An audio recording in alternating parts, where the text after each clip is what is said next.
Recently, Mr. Barikmo started a Mindful Moments meeting during seminar on Thursdays to help students focus on mindfulness. I started to realize that it's something that everybody can access. It's not just something that we do once and we're done with it, but it really is something that as we develop the practice and as we get into it and become better at it, it helps us in so many different ways. You know, we have a lot of challenges that we face, and leaders take a lot on, and there's a lot of stress in school communities. And so we try to make an intentional practice around that. According to Mr. Barikmo, practicing mindfulness is especially important today due to the high-pressure environment students live in.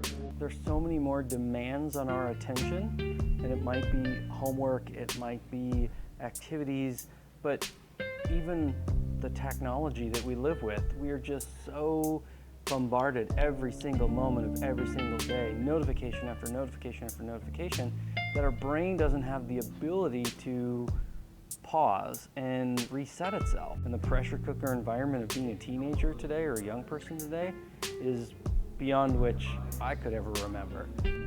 Mindfulness can be different for every person, but there are some consistent elements that make mindfulness essential for everybody. Being in the present moment, not thinking about what's happened before, and not worrying and thinking about what's going to happen if I do or don't do this. It's just being present and being mindful in the present moment. That's the key part. It's not something that is inaccessible. Mindfulness can be, 30 seconds before you walk into that test in that class, and you just go through a simple practice. And just that simple act of taking 30 seconds for yourself allows your brain to come back into balance.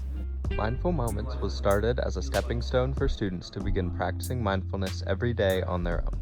Some people, they try it once, they're like, well, I don't feel any different, and that's okay. It's not a magic thing that all of a sudden you're a changed person. It's a practice that as you do more and more of it, and as you get into a routine with it, it just becomes like drinking water. We do that because we know our body needs it. We eat our meals because we know our body needs it, and that's the same is true with mindfulness.